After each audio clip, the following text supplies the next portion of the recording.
O estudo de coorte é um desenho-chave na epidemiologia. De fato, outros delineamentos devem levar em consideração sua relação com os estudos de coorte. Por exemplo, os ensaios clínicos podem ser vistos como tipos especiais de estudo de coorte, onde o pesquisador determina quais são as pessoas que são intervenidas e quais não. Outros estudos, como casos e controles, devem considerar que tanto casos como controles vêm de uma coorte ou subcoorte. Por outra parte, os estudos transversais são como uma fotografia no acompanhamento de uma grande coorte. Por isso não é estranho que em grandes estudos de coorte sejam aninhados diversos tipos de estudo para responder diversas perguntas de pesquisa. Neste vídeo vamos falar um pouco sobre os desafios que enfrenta um epidemiologista, seja na seleção, classificação e acompanhamento destes pacientes, assim como alguns aspectos que devem ser considerados durante a análise desses estudos. Então vamos lá, gente.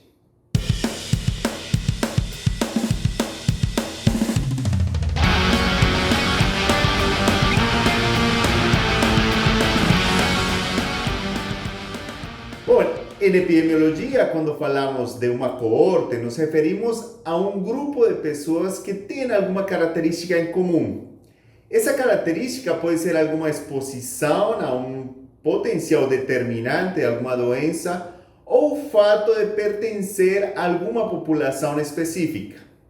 Agora, quando falamos de estudos de coorte, nos referimos a um desenho que pretende estudar a ocorrência de uma doença e muito provavelmente seus determinantes, e é um estudo que consiste na seleção, recrutamento, reunião de pessoas que ainda não têm o desfecho que queremos pesquisar, mas que podemos avaliar desde antes que o desenvolvam, classificar eles como expostos e não expostos a algum potencial determinante ou algum fator de risco, e acompanhar no tempo para ver quem desenvolve e quem não desenvolve essa doença.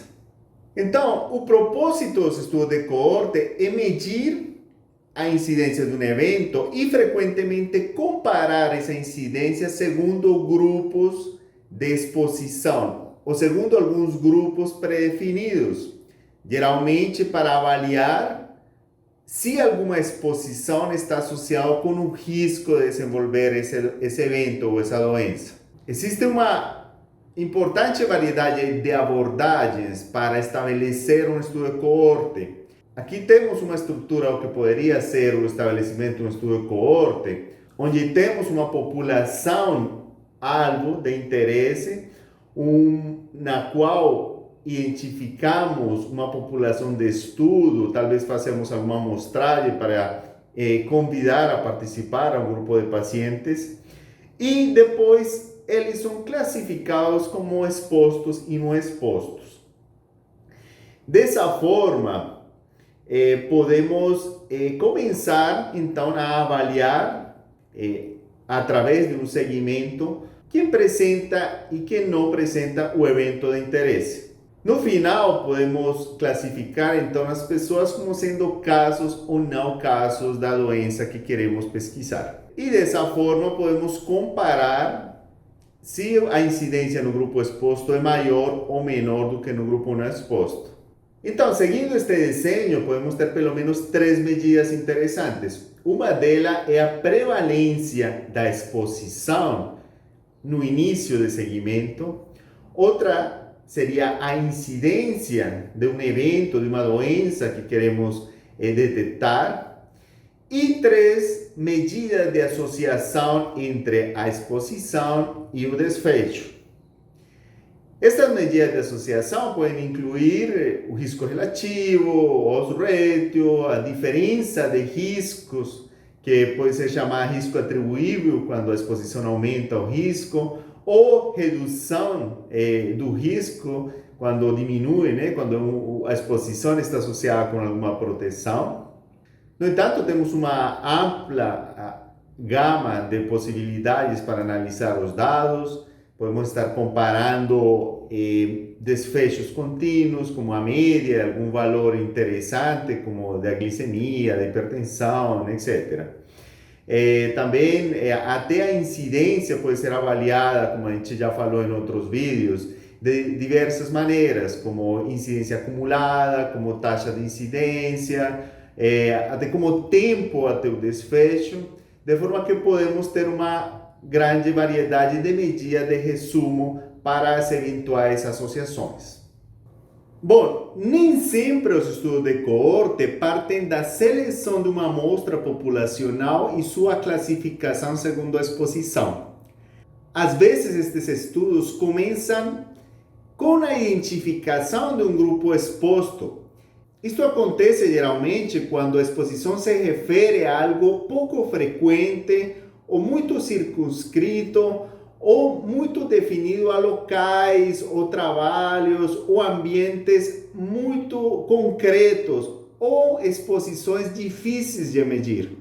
Nesta situação, o grupo não exposto pode ser procurado posteriormente e muitas vezes a gente chama isso como coorte externa.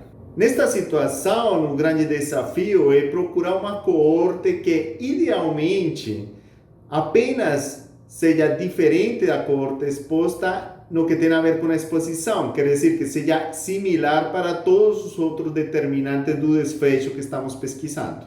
Então, nesta figura, representamos essa outra situação, onde temos uma população-alvo, dentro da qual existe uma exposição circunscrita.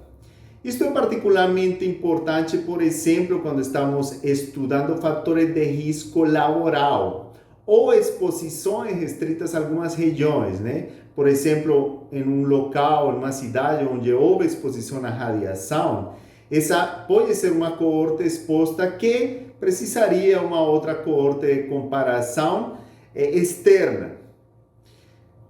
Então, nessas circunstâncias, o grupo exposto seria acompanhado também no tempo e precisaríamos identificar uma coorte de comparação, uma coorte não exposta adequada, que idealmente seja diferente da exposta apenas no que tem a ver com a exposição.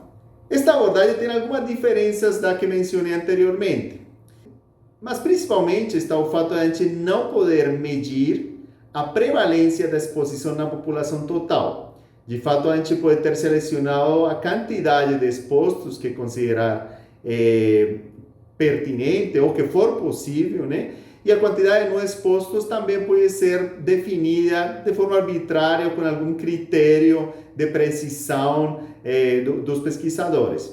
Mas neste caso não seria factível conhecer a prevalência da exposição na população total, como sim quando você seleciona toda uma população e depois classifica a exposição. No entanto, esta abordagem também permite calcular incidências no grupo exposto e não exposto e calcular medidas de associação para avaliar a associação entre a exposição e o desfecho.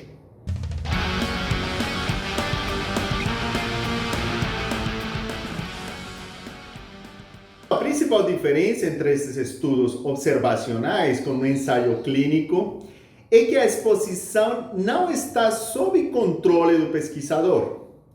E aí temos um desafio importante, e é estabelecer quem está exposto e quem não está exposto. Às vezes, a exposição é fácil de definir, por exemplo, quando está relacionada com algum evento, por exemplo, uma exposição a uma radiação que aconteceu em um momento específico, em um local específico, ou algum evento de saúde, como ter sofrido um infarto, ter tido alguma hospitalização. Mas outras muitas vezes é difícil classificar os pacientes como expostos e não expostos, especialmente quando existem vários níveis de exposição. Um caso típico é o caso da exposição ao tabagismo, onde pode existir inúmeras combinações de exposição, seja pessoas que fumem pouco durante muito tempo, pessoas que fumem ou pessoas que fumem muito por pouco tempo. Então, é difícil nessas situações definir quem está exposto ou a partir de que momento a pessoa está exposta. Por isso, muitas vezes se criam várias categorias de exposição ou a variável de exposição muitas vezes é avaliada como uma variável contínua. Outro desafio importante é em estabelecer quando avaliar o desfecho e relacionar este com a exposição. Nesse sentido, é possível que alguns efeitos de alguma exposição sejam evidenciáveis no mesmo dia ou pouco dia depois da exposição, mas outros podem demorar muito em aparecer. Por exemplo, imaginem que a exposição que estamos pesquisando é fumar, é o tabagismo. Um efeito imediato poderia ser o risco de a casa prender fogo. Esse risco poderia estar associado a esse comportamento desde o início dessa exposição e iria até o final dessa exposição. No entanto, se quisermos avaliar outro tipo de eventos, como câncer, talvez precisaríamos vários anos até poder evidenciar um efeito dessa exposição. Por isso é muito importante considerar o período de indução, que seria aquele tempo mínimo razoável desde a exposição até que apareça o desfecho relacionado com esta. Também é difícil saber até quando essa exposição vai ter um efeito. Muitas vezes as pessoas param de fumar, mas ainda têm um risco elevado comparado com os não fumantes durante vários anos. Por isso é muito importante conhecer a história natural da doença, tanto para saber classificar o que é uma exposição relevante e quando poderíamos avaliar o desfecho que nos interessa.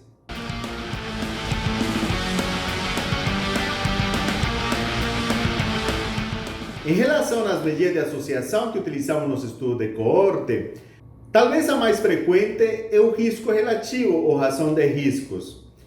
Como a gente já falou em outros vídeos, esta medida de associação consiste na razão das incidências acumuladas. No entanto, os estudos de coorte também permitem calcular as taxas de incidência se a gente coletar informação sobre o tempo de seguimento, e isso nos permite calcular tanto as diferenças como a razão dessas taxas de incidência. A gente também pode calcular a diferença de riscos quando a exposição está associada a um aumento da incidência do evento, então a gente chama essa diferença de risco atribuível.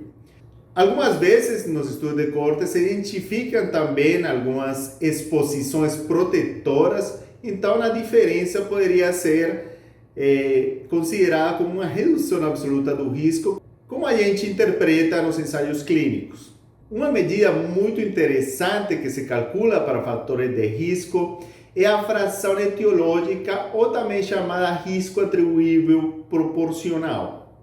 Essa medida corresponde à proporção de casos expostos que potencialmente poderíamos atribuir a essa exposição. A forma de calcular isto é como a incidência em expostos menos a incidência em não expostos dividido pela incidência em expostos. Podemos demonstrar que isso é exatamente igual a risco relativo menos 1 dividido pelo risco relativo.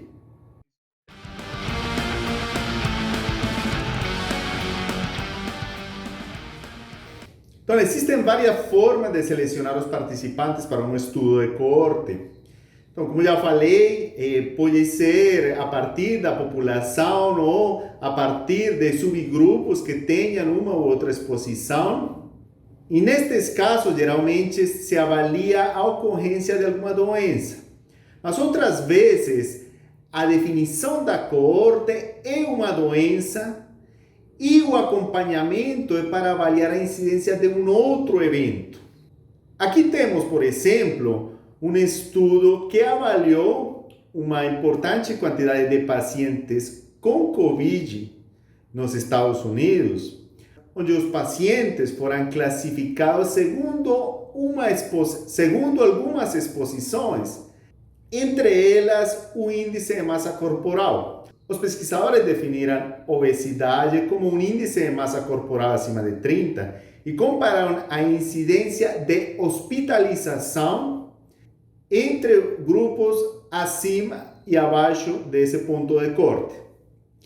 Então, os pesquisadores conseguiram classificar pouco mais de 17 mil pessoas, sendo que pouco mais de 11 mil tinham obesidade e pouco menos de 7.000 estavam abaixo desse ponto de corte, quer dizer, não tinham obesidade. O que eles observaram é que a incidência de hospitalização no grupo com obesidade foi de 3,2% aproximadamente, que foi superior ao grupo sem obesidade, que foi de 2,1%. Isto levou a um risco relativo de 1,47, quer dizer que o grupo com obesidade teve 47% a mais de incidência, ou que a incidência no grupo com obesidade foi 47% maior do que o grupo sem obesidade. Outras medidas de associação que poderíamos calcular aqui seria a diferença de riscos, que neste caso daria 1%, que seria então o risco atribuível. Essa seria a percentagem da coorte exposta que acabou se prejudicando possivelmente de forma atribuível a essa exposição. Também podemos calcular a fração etiológica, que seria então a diferença entre as incidências dividido pela incidência no grupo exposto. Isso daria 32% aproximadamente. Os intervalos de confiança de todas estas medidas de associação não incluiriam um valor nulo, pelo que se consideraria que são estatisticamente significativas. No entanto, lembrem que o intervalo de confiança apenas fala do erro aleatório, ficando pendente de avaliar outros diversos aspectos da validade do estudo, incluindo vieses de seleção, vieses de informação e fenômenos de confusão. Não vou me estender muito na avaliação crítica deste manuscrito, mas vou resumir que os autores fizeram vários esforços para controlar fenômenos de confusão através da análise de regressão múltipla. E parece que essa associação que mencionei é bastante consistente entre as diversas análises. No entanto, a informação que eles utilizaram esteve baseada em dados de vigilância que foram coletados através de diversas bases de dados, que tiveram diversas fontes em uma padronização da coleta das informações, mas que não podemos descartar vieses de seleção ou informação neste estudo. No entanto, o resultado interessante poderia sugerir um potencial fator de risco do pronóstico de pacientes com esta doença.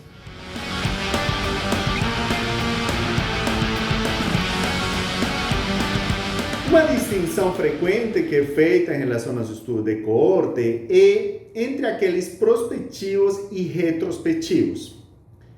A ideia de um estudo prospectivo é aquele cuja avaliação dos participantes inicia posteriormente ao começo do estudo. Quer dizer, primeiro você tem a ideia, se determina que é o que vai ser avaliado, e depois vem os processos de inclusão e avaliação dos pacientes. Já a coorte retrospectiva está baseada no uso de registros previamente realizados. Neste caso, o estudo começa quando já todos os eventos que vão ser analisados já aconteceram. Com frequência, esse desenho retrospectivo se utiliza para analisar coortes hospitalárias, onde os pacientes são incluídos e avaliados diariamente, e é possível, através da revisão dos prontuários, estabelecer que pessoas estavam expostas e não expostas no início da hospitalização, e depois, acompanhando esses registros médicos, avaliar quem desenvolve ou não algum desfecho de interesse, como, por exemplo, a mortalidade intra-hospitalária, a ocorrência de alguma complicação ou a necessidade de alguma intervenção complexa, como alguma cirurgia, algum cateterismo ou ingresso à UTI, etc. Lógico que cada uma destas abordagens tem suas vantagens e desvantagens. Os estudos prospectivos permitem que os pesquisadores avaliem diretamente a exposição, coletem informação das variáveis de confusão que poderiam afetar as medidas de associação e verifiquem acuradamente a incidência de cada um dos desfechos. No entanto, tem um problema dos custos. É mais complicado e mais demorado acompanhar uma coorte de forma prospectiva do que avaliá-la de forma retrospectiva. Nesse sentido, a coorte retrospectiva é bem mais interessante do ponto de vista da rapidez e dos custos que seriam requeridos para ser desenvolvida. Mas a coorte retrospectiva tem outros problemas, como, por exemplo, nem sempre vai ser fácil estabelecer que a exposição precede o evento. Além disso, vai depender muito da qualidade dos registros disponíveis. Mas, como mencionei, logicamente é muito mais eficiente, mais rápido, o que pode ser particularmente útil quando os períodos de latência são longos, quando a doença demora em acontecer. Tem outras formas de classificar os estudos de coortes. Em estudos grandes, especialmente aqueles que têm importantes períodos de seguimento, é usual que a análise foque no tempo de seguimento. Muitas vezes as pessoas podem contribuir a uma categoria de exposição e depois passar para outra. Ou podem ingressar pessoas que não estavam expostas ao grupo exposto ou sair desse grupo. Nessas circunstâncias, frequentemente falamos de população aberta ou população dinâmica e com frequência se utilizam termos como coorte dinâmica ou coorte aberta para descrever essa situação na qual o tempo de contribuição aos grupos de exposição pode vir de uma lista de participantes que vai mudando através do tempo. Quando o estudo de coorte tem uns grupos que estão definidos desde o início e esses grupos não mudam, a gente fala que as coortes são fixas.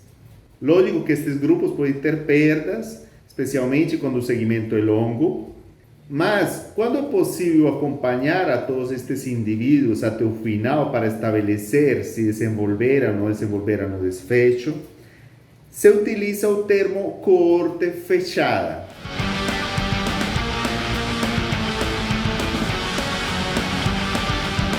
Como em outros desenhos de estudos epidemiológicos, quando estivermos avaliando um estudo de coorte, devemos estar atentos ao risco de vieses de informação, que se refere àqueles introduzidos durante a medição da exposição, dos desfechos ou de variáveis de confusão que precisariam ser controladas durante a análise.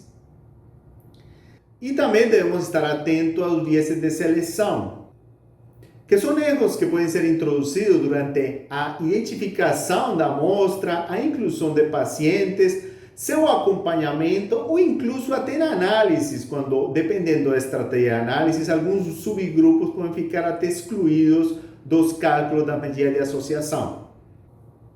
Uma causa muito importante de viés de seleção no estudo de coorte são as perdas durante o segmento, especialmente nos estudos prospectivos que precisam acompanhar os pacientes por longos períodos. Infelizmente, não temos uma forma de saber como essas perdas poderiam afetar os resultados. Por isso, é interessante que os pesquisadores estejam atentos a quantificar essas perdas, a identificar as causas e fazer o que se conhecem como análise de sensibilidade, as quais incluem, por exemplo, considerar o que teria acontecido se os que se perderam desenvolveram o desfecho ou não desenvolveram e considerar as possíveis combinações de resultados e como elas afetariam as estimativas calculadas. Então, os estudos de coorte podem ter vieses de seleção causados em diferentes momentos da pesquisa, seja pela não inclusão de alguns pacientes, porque eles não são elegíveis para o estudo, porque eles não aceitam participar, mas também pelas perdas, porque se eles não conseguem terminar o estudo e não podemos analisá-lo, é como se nunca tivessem ingressado. E como mencionei, algumas estratégias de análise podem acabar selecionando alguns subgrupos e obtendo algumas estimativas enviesadas. Além do risco de vieses de seleção e de informação, também temos a probabilidade de fenômenos de confusão, que são distorções nas estimativas associadas a fenômenos que envolvem causas comuns, tanto da exposição como do desfecho. Entre as vantagens do estudo de coorte está a possibilidade de estabelecer uma relação temporal entre exposição e efeito. Permite calcular diretamente a incidência e conhecer alguns aspectos importantes da história natural da doença. São bastante eficientes quando o desfecho acontece rapidamente, pelo que não precisa um segmento longo. São ideais também para quando a gente está pesquisando uma exposição rara. Nesse caso, é mais fácil procurar um grupo de pessoas expostas e compará-lo com alguma coorte externa do que fazer outras abordagens, como, por exemplo, o estudo transversal, que talvez não vai encontrar muitos casos expostos, ou o estudo de casos e controles, que também vai ter uma baixa frequência de exposição, o que vai dificultar, o que vai reduzir o poder desses estudos. Além disso, tendo um grupo exposto e não exposto, podemos avaliar vários desfechos, calculando as suas incidências, medidas de associação, e dessa forma poderíamos avaliar todos os efeitos que poderia ter uma exposição. Também, outra vantagem é que se a gente está avaliando uma exposição a um medicamento, não teríamos conflitos éticos que poderíamos ter um ensaio clínico de expor uma pessoa, talvez, a um medicamento pouco conhecido ou a deixar um grupo sem tratamento. Entre as desvantagens estaria que, por exemplo, estudos prospectivos podem ser mais custosos, podem demorar um tempo importante. Agora, os retrospectivos podem ter importantes erros na medição das variáveis e na identificação da sequência dos eventos. Existe sempre um risco potencial de perda desses participantes, perdas que podem ser ocasionadas por várias causas, seja por migração dos participantes, por falta de adesão ao segmento, por desistência ou por morte. Outro problema é que os estudos de coorte são ineficientes para estudar efeitos, desfechos raros, porque precisaríamos grandes quantidades de participantes até identificar um número suficiente para fazer estimativas precisas. E, dado que nestes estudos não vai existir um cegamento, então geralmente é difícil evitar que existam diferenças na avaliação dos desfechos entre pessoas expostas e não expostas. Finalmente, mesmo que incorporemos diversas estratégias de análise, sempre fica o risco latente de que fenômenos de confusão interfiram nas estimativas das medidas de associação. Bom, gente, espero que tenham gostado deste vídeo e especialmente que tenham se interessado por aprender mais sobre os estudos de coorte. A maioria dos livros de epidemiologia vão ter capítulos dedicados a este tipo de estudos. No final do vídeo, vou deixar algumas referências de leitura recomendadas para complementar esta aula. Bom, até a próxima, gente.